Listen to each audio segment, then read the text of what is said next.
नामगं कन्दगं पुरसास्मि सागरः சரசாஸ்மி சாகரம். ஸ்லோகம் 24 விளக்கத்தை நாம் பார்த்து வருகின்றோம். இந்த உலகில் அனைத்துமாக நானே இருக்கின்றேன் என்று கூறிய பகவான் ஏற்கனவே நம்ம சிந்தித்த கருத்து, ருத்ரர்களில் நான் சங்கரனாக இருக்கின்றேன், வசூனா அக்னியாக இருக்கின்றேன், மேருமலையாக நான் இருக்கின்றேன், 4 வேதங்களாக நான் இருக்கின்றேன், வனமாக நான் இருக்கின்றேன், ஆதித்யர்கள் விஷ்ணுவாக நான் இருக்கின்றேன், சூரியனாக நான் இருக்கின்றேன், சந்திரனாக நான் இருக்கின்றேன். அது மட்டுமல்ல, நீயாகவும் நானே இருக்கின்றேன், நானாகவும் நீயே இருக்கின்றானே, ஜீவாத்மாவாக வனமாக நானே இருக்கின்றேன். இந்த இடத்துல குரோதசாம்ச முக்கியம் மாம் வித்திங்கிறார். மாம் ஏ பார்த்த ஏ அர்ஜுனா மீண்டும் தொடர்கின்றார். குரோதசாம் அப்படிங்கிற அந்த இடத்துல புரோகிதர்களுள், புரோகிதன ஜோசியம் பார்ப்பவர்கள், புரோகிதர்களுள் முக்கியங்கிற தமிழ் வார்த்தை, முக்கியமான பிரகஸ்பதியாக மாம் என்னை வித்தி என்னை அறிந்துகொள். முதல் வரி 24வது ஸ்லோகம். ஏ பார்த்த புரோகிதர்களுள் முக்கியமான பிரகஸ்பதியாக நீ என்னை அறிந்துகொள். 2வது வரி சேனானாமகம் ஸ்கந்தக. சேனாபதிகளுள் நான் கந்தனாக, கந்தனா யார்? நம்மாடு முருகனாக நான் இருக்கின்றேன். அப்போ அந்த முருகன்கிறவர் கிருஷ்ணர் காலத்திலே முருகன் இருக்கிறார். இன்னமும் இந்த நார்த் சைடில் சில சுப்பிரமணியம் சொல்லுவாங்க. சுப்பிரமணியம் முருகன், அந்த முருகனாக நான் கிருஷ்ணரே முருகன் அப்போ தெரிஞ்சிருக்கார் போல. சரசாகரமஸ்மி சாகரக சரசாமஸ்மி. என்னக்கும் இந்த இடத்துல நீர்நிலைகளில் கங்கா சாகர் மாதிரி கடலாக நான் இருக்கின்றேன். நீர்நிலைகளில் நான் கடலாக இருக்கின்றேன்.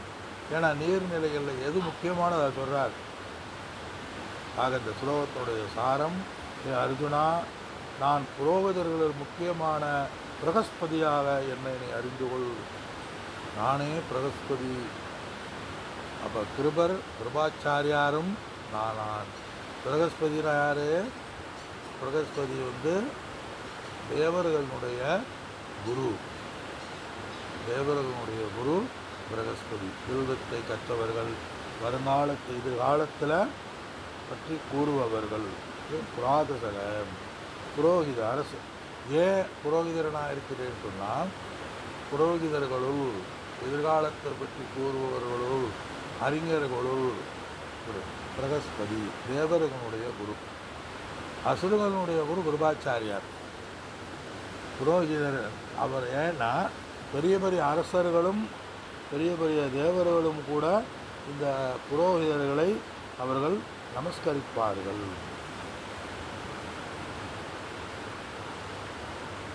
தேவர்களும் இந்திரனுக்கும் இந்திரனாலும் வணங்கக்கூடிய எல்லாரும் இந்திரனை வணங்குவான், எல்லாரும் தேவர்களை வணங்குவான். அந்த தேவர்களும் வணங்கக்கூடிய புரோகிதர்களாக நானே இருக்கின்றேன். பிரகஸ்பதி தேவர்களுக்கு பாடம் போதிப்பவர். தேவர்களுக்கு என்ன பாடம் போதித்தார்களோ பிரகஸ்பதி போதித்தது அவர்கள் கேட்டார்கள். அதனால் அவர்கள் தேவர்களானார்கள். ஆனால் கிருபாச்சாரியார் அசுரருக்கு இருந்தாரோ அவர் நல்லவர் தான். அவர் அசுரர் இல்லை, அசுரருக்கு குருவாக இருந்தார். ஆனால் கிருபாச்சாரியார் என்ன சொன்னாலும் இந்த அசுரர் கேட்கறதில்லை. அதனால் அவர்கள் அசுரர் ஆளார்கள். அதனால் வையத்துள் வாழ்பவர்கள் வானுரையும் தெய்வத்துள் வைக்கப்படும் மாதிரி வாழ்கின்ற முறைப்படி நம்ம வாழ்ந்தால் தேவர்களுக்கு இணையாவார்கள். சேனானா முருகப்பெருமானை பற்றி நமக்கு தெரியும். இருக்கையிலே சேனாதிபதியாக இருக்கக்கூடியவர். ஒரு காலத்தில் முருகப்பெருமான் தான் பிரம்மாவுக்கு பதில் படைப்புத் தொழிலை செய்து கொண்டு வருகின்றார். கந்தனாக இருக்கின்றார். அசுரர்களை அழிக்கக்கூடிய கடவுளாக அந்த முருகப்பெருமானை பற்றி நம்ம சொல்ல தேவையில்லை. நிறைய நம்ம முருகப்பெருமானை அதனால் முருகனாகவே நான் இருக்கின்றேன். இந்த இடத்துல பகவான் கிருஷ்ணர் எப்படி முருகனாக இருக்க முடியும்னு நினைச்சிடக்கூடாது. இந்த இடத்துல ஆத்மாவை பற்றி ஈசனாக பற்றி ஈசனையாக பேசுகின்றார். அதனால தான் அந்த ஈசனிடமிருந்துடைய எல்லாமே நானாக இருக்கின்றேன். முருகப்பெருமான் எப்படி தோன்றினார்?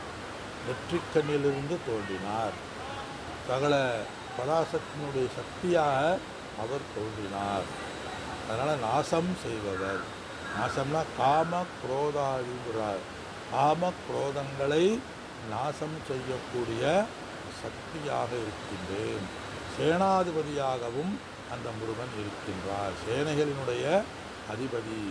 இந்திரியங்களாகிய சேனைகளை வழிநடத்தி சொல்லக்கூடிய சேனாதிபதியாக நானே இருக்கின்றேன் என்று கூறுகின்றார். நீர்நிலைகளில் இந்த இடத்துல நீர்நிலைகளில் நம்ம எல்லா நீர்நிலைகளும் இருக்குது. அதில் கடல் எல்லா நீர்நிலைகளும் கடலில் தான் சங்கமமாகும். அதனால தான் சப்த நீர்நிலைகளும் கடலில் சங்கமாகிறதுனால எல்லா நீர்நிலைகளும் அடங்குகின்ற நானே கடலாக நான் இருக்கின்றேன். அதனாலே கடல் ஸ்நானம் ரொம்ப புண்ணியமானு சொல்கிறாங்க. ஏன்னா கடலில் குளித்தா அனைத்து நதிகளுக்கும் நம்ம அனைத்து நதிகளிலும் குளித்தது மாதிரி. இல்லை கடலில் நம்ம ஆராய்ச்சி செஞ்சால் அனைத்து நதிகளையும் நம்ம ஆராய்ச்சி செய்கிறது மாதிரி. கடல் அனைத்து நதிகளினுடைய சங்கமம். ஏன்னா அனைத்தும் கடல் தன்னுடைய நாமரூபத்தை இழந்து அந்த சாகரத்தில் கலப்பது போல. சாகரம்னா கடலில் கலந்து அதை தன்மயமாக்குவது போல. ஆனால் நதி கலக்கிற இடத்த பார்த்திங்கன்னா கடலே நதிகளை வரவேற்று தன்னை அரவணைத்து கொள்வது மாதிரி தெரியும். நம்ம கங்காசார் கல்கத்தாவில் இருக்குது. அவ்வளோ தூரம் எதுக்கு போகணும்? நம்ம பூம்புகாரில் காவேரி அன்னை அந்த கடலில் கலக்கிறார். அவரே கடலே பகவானே காவேரியை கூட்டு கலப்பது போல வரவேற்று ஒன்றோடு ஒன்று கலந்து விடும். நதியாகிய ஜீவாத்மா பரமாத்மாவிடத்தில் ஐக்கியமாவது போல என்பது நாம் எடுத்துக்கொள்ளலாம். எப்படி ஐக்கியம்? பரமாத்மாவை ஜீவன் அந்த இறைவனிடம் ஐக்கியமாவது போல. அடுத்து 25வது ஸ்லோகத்தை மீண்டும் கூறுகின்றார். பார்ப்போம்.